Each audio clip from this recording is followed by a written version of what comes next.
Welcome to the Great Detectives of Old Time Radio. From Boise, Idaho, this is your host, Adam Graham. If you have a comment, email it to me, box13@greatdetectives.net. Follow us on Twitter at Radio Detectives and become one of our friends on Facebook, facebook.com/Radio Detectives. Before we get started, I want to remind you, when you are planning travel, remember the name JohnnyDollarAir.com. JohnnyDollarAir.com is a Priceline affiliate. And if you check there first and find a great deal, either by naming your own price or choosing from all the great published specials, a portion of your purchase goes to help support the show at no additional cost to you. So remember, when planning your travel, go to JohnnyDollarAir.com first. Now it's time for today's episode of Yours Truly, Johnny Dollar. It's time for The Valentine Matter, Part 3 and Part 4. From Hollywood, it's time now for Johnny Dollar. This is Ann Ward, Mrs. Valentine. Have you heard anything about Dan? Nothing, Mrs. Valentine. The police are looking everywhere for him. I went to the hospital tonight and they told me he walked out. He might die, Mr. Dollar. I know, Mrs. Valentine. Did you tell anyone I was here in New Orleans? If you mean, did I mention it to the police? No. Thank you, Mr. Dollar. That was very kind of you. But it makes me mad that I didn't, Mrs. Valentine. I know you don't want anybody to find you're related to him because of your daughter. But I also think you could help the police in this situation. You could help them find Dan and put him back in a hospital. Mr. Dollar, would you come over and talk to me, please? Please.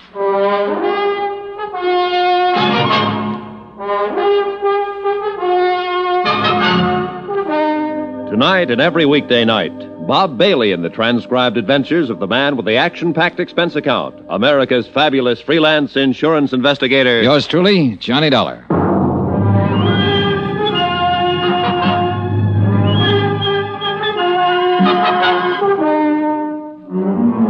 Expense account submitted by Special Investigator Johnny Dollar to the New Britain Mutual Insurance Company, Hartford, Connecticut.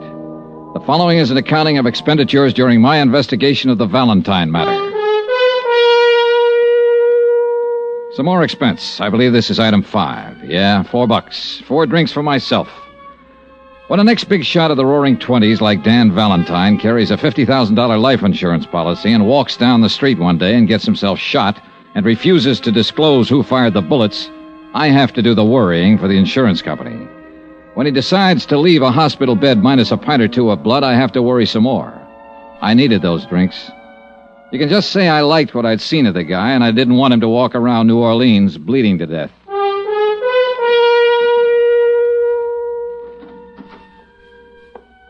In here, please, Mr. Dollar.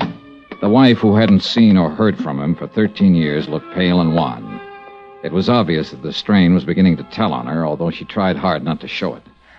Doesn't it ever cool off in New Orleans? Sometimes. But I'm not here to talk about the weather, Mrs. Valentine. You know that. Yes, I know. Well, don't just stand there and give me the tears, then. If you've got anything to say, say it. If you know anything that'll help, let me know about it. You're perfectly right in being angry with me. Mr. Dollar, I honestly don't know where Dan is. Well, do you know why he'd get up out of a hospital bed and endanger his life? I have an idea he might have wanted to see somebody. Who? I don't know. The 2 men who shot at him? Perhaps. I just don't know. We aren't getting anywhere, Mrs. Valentine.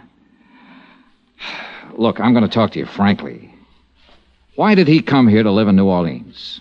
Well, You live in New England with your daughter, Teresa. Obviously, Dan thinks a great deal of you and her. He's given you everything, provided for you with all of his troubles. Spent 13 years in prison. I can imagine his thoughts about you and her while he was in there. And yet he comes out and lives 2,000 miles away from you. he didn't want to interfere with Teresa in any way. Sure, but it seems to me he'd want to look at you, at her certainly. Even if it was a matter of living in Boston and taking a bus to New Salem and standing on a street corner one day to watch the two of you cross the street. That sound reasonable to you? If you put it that way. Well, look, there's some reason he picked New Orleans. Some reason he didn't give himself the little gratification of just looking at you and Teresa. Why? Why here? I'm sure I don't know. And why is he running around now? I can't answer that either. But it must have something to do with you and your daughter. Obviously, you're the only ones he ever cared about. Well? I honestly don't know. Well, then I can't help you, and I can't help myself or him.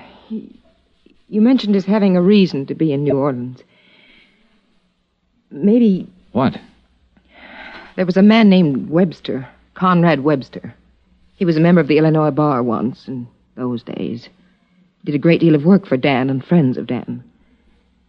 I think he lived here. Wait a minute, I've seen that name... Yeah, on copies of the insurance policy. A man named Webster had the power of attorney. He bought the insurance. There's a trust in there for your daughter. Yes, Conrad Webster was an old friend of Dan's. I don't even know whether he's alive now or not. He drank a great deal later on. I think he lived here. Was he the kind of friend Dan would go to if he needed help? Yes, I think so. All right. What are you going to do? It's just something to look into. I'll try and find Webster, and maybe I can find your husband. Thank you for coming by. I needed somebody to talk to. What? I hope he stays alive, Mrs. Valentine. Item 7, $16. The money it cost me to find out the location of Conrad Webster. I started at his last known address, followed a series of bars, and finally got information from a bartender that led me to the crummier half of a decaying duplex on Gentilly Street. Everything was quiet for Gentilly Street.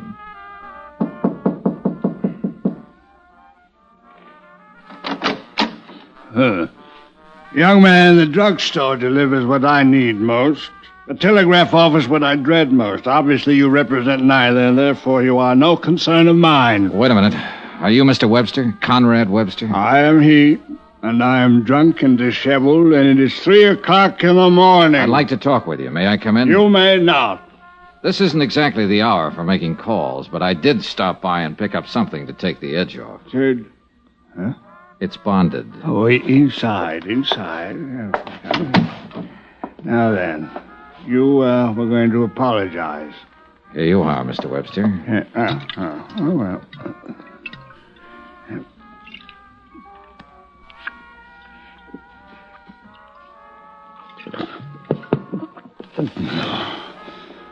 Now then, as long as this lasts, you will last. All right. I'm looking for a man. The entire world is looking for a man. Just one man. A man they blindly presume will break off these shackles that bind us and lead us forth into eternal justice. Yeah, sure, but that's not why An ironic anticipation. I'm talking about Dan Valentine. You are? Yes, I'm a friend of his. No, you don't come from that place. The pallet is not with you. You lie. I didn't say I was in jail with him. Then where else would he have made friends these long years? He's out of prison now. He's been out for 3 months. And I'm aware of that. Did you know he was shot at yesterday? 3 hours ago, he left his hospital bed. I thought he might have come to you. Is he here? He is not. Do you know where he is? I do not. Mr. Webster, if Valentine isn't back in the hospital pretty soon, he'll die. Why is the phenomenon of death so persistently alarming? So he will die. They all die.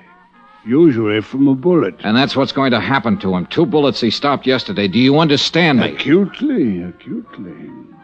You've impressed me with the urgency of his situation. But Dan Valentine is not here, nor has he been here, nor has he contacted me, nor do I know where to contact him. All right, Mr. Webster, all right. I guess I believe you. Your concern for him is a distressing irritation. Well, what is the reason for it? I'm an insurance investigator, and it's my job to keep him alive. More than that, I like him. I told you I was his friend.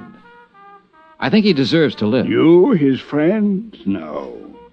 You are too young to be his friend. His friends, for the most part, are gone. Like the long years. Like Homburg hats and the Charleston and Lime Ricky.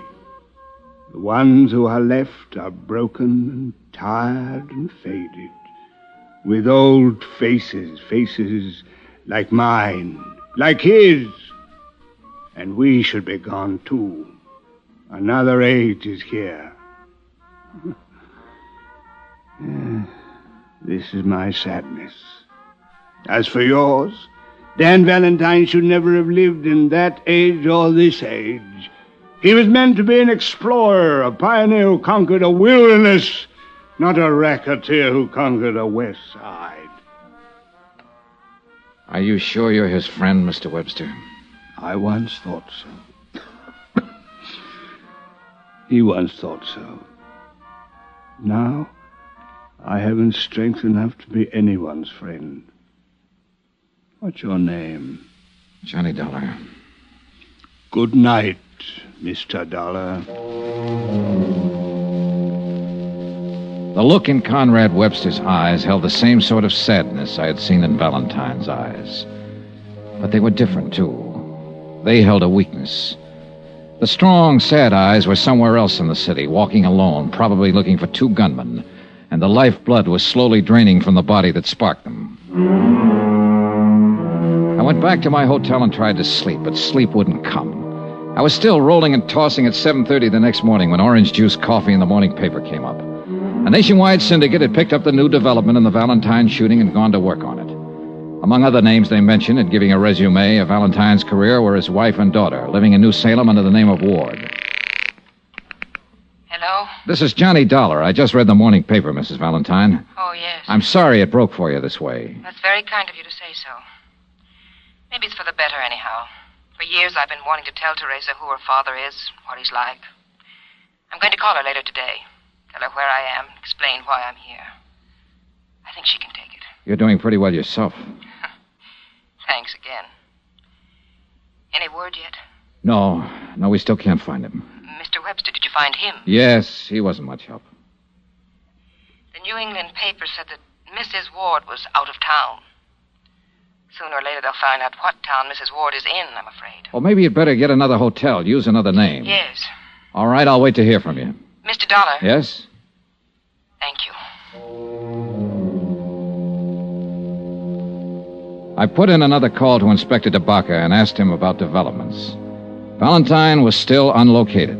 They were covering drugstores and doctors' offices where he might seek assistance. The two unidentified men who had shot him were still unidentified. The police weren't able to dig up any more witnesses or get any line on the car. By 4 p.m, Mrs. Valentine had still not called me to report a new address. I got worried and went over to the Roosevelt to see what was what. I was surprised to see Inspector DeBaca in the lobby talking to the bell captain. All right, son. If you remember anything else, call me here. Yes, sir, I sure will. Hi. Hi, Dollar. Well, you want to talk first, or do you want me to? All right, I'll talk first. Mrs. Valentine's been staying here under the name of Ann Ward. You knew that. Yeah. Why didn't you say anything to me? She asked me not to. Doesn't make any difference now, anyhow. That boy over there called us a little while ago. He said that Dan Valentine came in here this afternoon, went upstairs, came back down 15 minutes later with Mrs. Valentine. They both left together. Yeah, he must have seen the story in this morning's paper and guessed she was in town. That's the way I see it. Well, we're right back where we started from, and I'm about sick of it. We're a little better off. 2 people are easier to find than 1. We found them all right at 7 o'clock that night, and it was easy. 3 squad cars were already drawn up in front of the little hotel, and I noticed with a sinking heart that a hearse was there also. Dan Valentine and his wife were dead.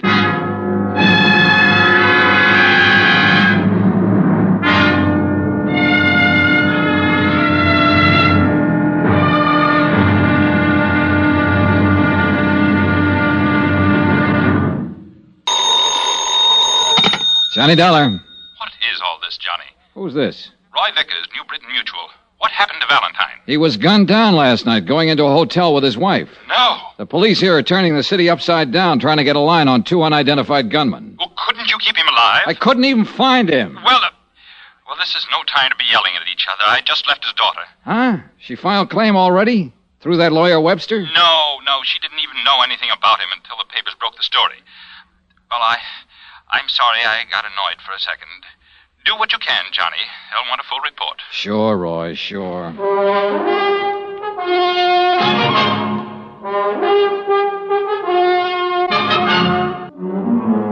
Expense account submitted by Special Investigator Johnny Dollar to the New Britain Mutual Insurance Company, Hartford, Connecticut. The following is a further accounting of expenditures during my investigation of the Valentine matter. Item 9, $7 for dinner.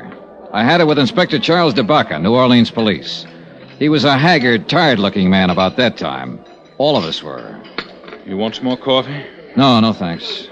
2 men, both about 6 feet, wearing dark suits and hats, medium to slight builds. One possibly 35, the other possibly 40. Well, that about ties up with the description of the 2 men who plugged Valentine earlier and earned him a place in the hospital. Yeah. We got more of a chance this time, though. Be some other witnesses. Somebody has to tell us what kind of a car they had and what direction they went. One thing, they weren't using silencers anymore. No, but they did a professional job. I think Valentine knew him, climbed out of that hospital bed to go out looking for him. Sounds reasonable. How do you figure the rest of it, Inspector?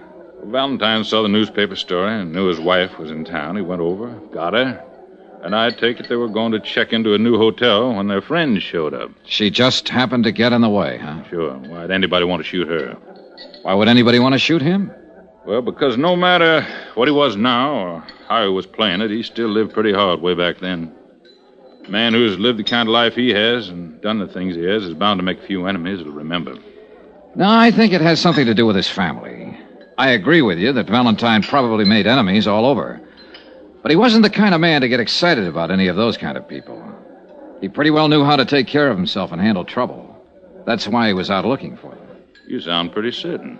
It seems to me that if Valentine had been expecting trouble from some of the old-timers, he'd have carried a gun. You got a point. But then again, he was pretty gentled up. You know how he spent most of his time? Painting. Huh? And that house he bought out in Jefferson Parish is covered with pictures he's done since he's been out. Oils. Pretty good, too. When he wasn't painting it, he was listening to music. Huh. You'd hardly think of Danny Valentine taking up the arts. Hardly ever. Well, I've got to make a call and get busy. Yeah. Inspector. Yeah? Any objection to me going out and looking around that house? It's your privilege. Personally, I'm going to look around town for a couple of gunmen. Anyone out there now? His cook, her name's Giacchino. Nice woman. Okay, I'll keep in touch with you, Inspector. Do that. Dollar. Now what? You forgot to tell me you looked up the old family lawyer, Conrad Webster, the other night. Oh, I was trying to find Valentine, the same as you. Well, if you happen to run into Webster again, you tell him to drop in and see me. Huh? He's missing. I didn't know what to say to that, so I left him standing there and went back to my hotel and shaved, changed clothes, and tried to go over the whole thing in my mind. I did phone into the police station and find out that the slugs that had killed Valentine and his wife were from an Italian-make pistol, a Rombero, 37.5 caliber, so far untraced. Expense account item 10, cost of cab, from my hotel to Danny Valentine's house in Jefferson Parish.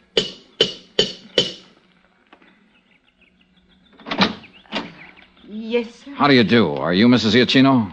Yes, sir. Who are you, please? My name is Johnny Dollar, Mrs. Giacchino. I'm from New Britain Mutual Insurance Company. I'd like to talk to you, if I may. About Mr. Valentine? Yes.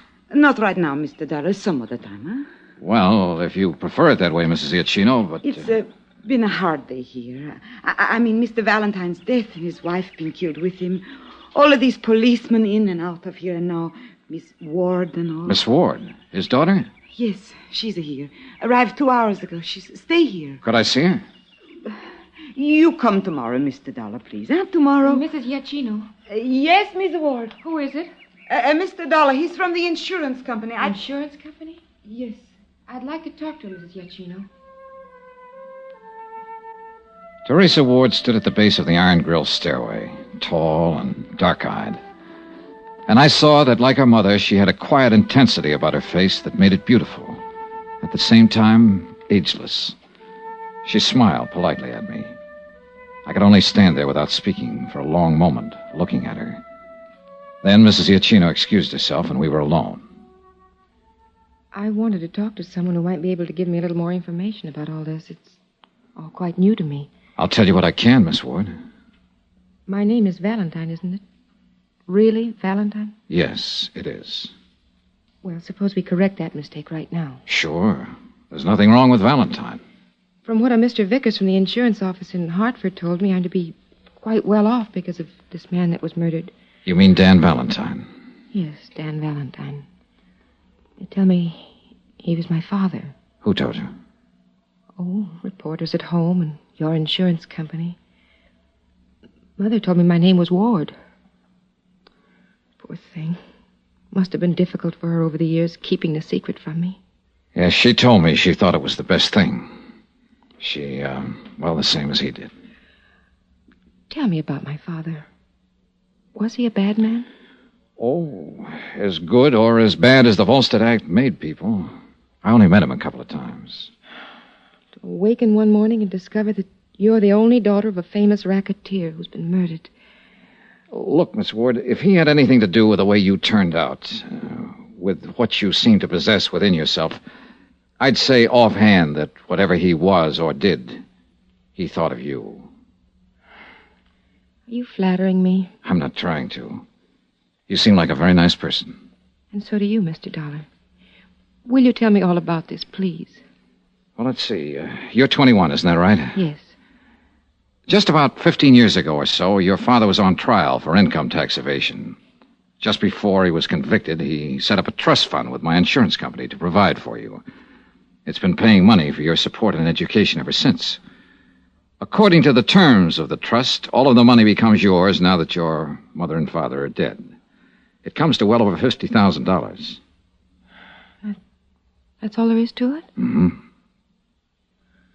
I suppose I'm grateful to him. I suppose I should be grateful. I can't say that I'm particularly sorry about his death any more than I would be if any other human being died violently somewhere.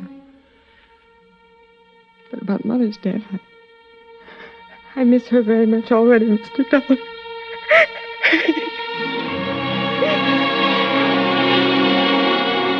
She was holding up pretty well until that point.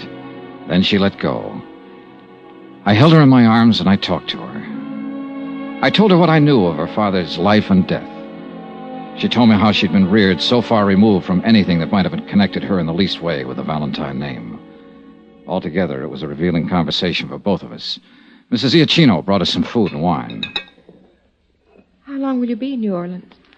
Until all of this is straightened out? You mean until they find out who killed my mother and father? Yes. How about you? Oh, I really don't know. After the funerals, I suppose I'll go back.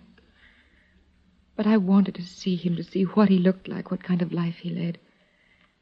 He was just an ordinary man, wasn't he? You seen these pictures before? No, this is my first time in the house. Look like Italian landscapes to me. Very good. Mm-hmm. Must have been something he had with Mother. Hmm? She was from Italy. May I ask you something? Yes. How do you feel about him now? Is this for your report? For myself. Well, since you've been here, these last 2 hours, I've begun to think of him for what he was. My father, I mean. I'd like to know why he was killed and who did it. Will I see you again? I hope so. Terry. Yes? I hope so very much. So do I, Johnny.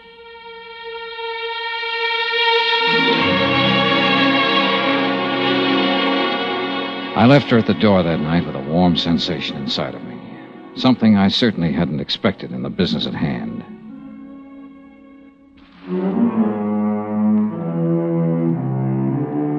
The next morning, I was back at the house talking to Mrs. Iacchino. She gave me all the information she could remember about Valentine's activities. All of it accurate, but lacking in any possible clue as to the identity of the two men who had killed him and his wife. I had breakfast with Terry there and helped her with funeral arrangements. Then I spent a solid 12 hours with Inspector DeBacca, who had still not located or identified the two mysterious men. However, there were other developments. This may be something, Johnny. Oh? Conrad Webster's been found. Huh? Out by Lake Pontchartrain. Just identified him. He was shot to death with a 37.5. Italian gun? Yep. Just like the one that killed Dan Valentine and his wife.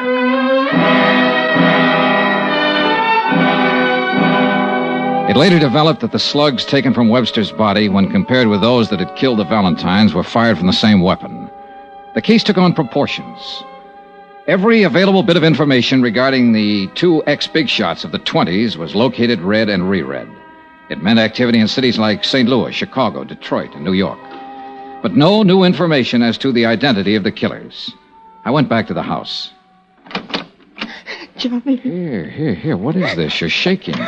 Hold me, please. Sure. I suppose I'm being a terrible fool about it all, Johnny, but they've been after me all day. Cheap little things. Newspaper syndicate wants me to write my exclusive story as the shadow daughter of Dan Valentine. Fairy princess of a racketeer.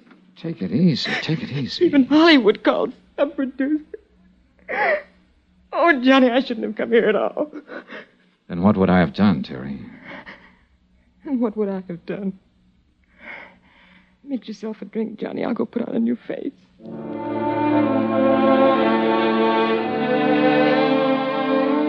It had become apparent to me in the short time I'd known her that she'd grown to love the memory of her father. Also, that the pressure of all that had happened was beginning to take its toll on her. We were walking down the gravel path away from the house. She was quieted down. I suppose I was thinking how nice it would be to kiss her. I twisted, trying for the gun inside my pocket, but there was nobody to shoot at. The two men who had fired the guns were already out of sight. I was alone with Terry Valentine, who was hanging on the gate. I caught her before she fell. Why me? Johnny, why? She was dead before I could answer.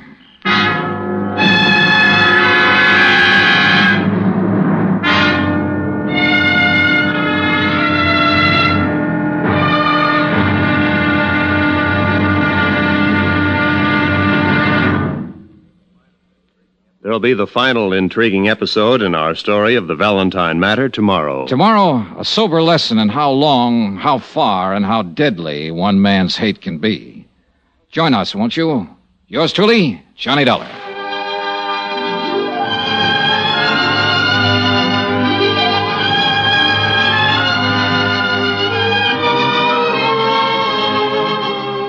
Yours truly, Johnny Dollar, starring Bob Bailey, is transcribed in Hollywood. Written by John Dawson, it is produced and directed by Jack Johnstone. Be sure to join us tomorrow night, same time and station, for another exciting episode of Yours truly, Johnny Dollar. Roy Rowan speaking.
Welcome back. Well, let me say this. Betty Lou Gerson as the daughter in this performance may be one of the best supporting radio performances we hear on these Johnny Dollar serials. Because basically she comes into this program after 3 parts have passed and comes in part 4, is only there for that 4th part. But in that part, she really, I think, just steals the show. Just great performance in terms of capturing the emotion and kind of the tragedy of this character. I thought it was just incredible. Just an absolutely solid performance, setting up the climax of the case on Friday. So be sure and listen to us then. for the conclusion of this wonderful case. All right. Well, we turn now to our stats. I promised to talk to you a little bit about who in the world and who in the United States is listening. It won't surprise most listeners to find that our audience is about 80% and 8% from Canada. So that right there makes up about 90% of our audience. And the rest of the audience, a total downloads last month, unique downloads were 401,655 during the month of March. And people from 132 countries tuned in to one episode or another, rounding out the top countries. We had the UK, Germany, Australia, the Russian Federation, China, France, Japan, and Mexico, number 10. So a very wide audience in the world. And in terms of what state has our most listeners, in one way it's not a surprise. California is the top, but that's kind of to be expected because California is the largest state in the United States. Number 2 is a bit of surprise. Our second highest number of listeners, Virginia, 30,000 downloads in Virginia. And then after that, Texas and New York close behind. Washington State also on the list. And really most of our downloads spread pretty well throughout the country. There were very few states I found where we didn't have at least 1,000 total downloads. Hawaii just missed it at 955.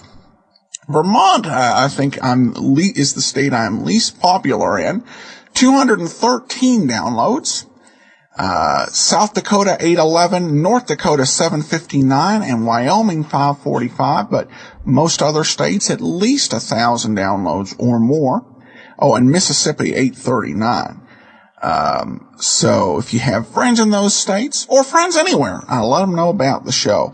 And I'll talk a little bit about platforms. What are people using as they listen to the program tomorrow? Now we do have a listener comment, a review of our Apple app. Great app, and the sound quality is excellent. Keep them coming. Well, thanks so much. We intend to do that. All right. Well, join us tomorrow for Sherlock Holmes. Friday, we will wrap up Call for a Columnist, and we'll also conclude The Valentine Manor. In the meanwhile, send your comments to box13 at greatdetectives.net. Follow us on Twitter, Radio Detectives, and become one of our friends on Facebook, facebook.com/Radio Detectives. From Boise, Idaho, this is your host, Adam Graham, signing off.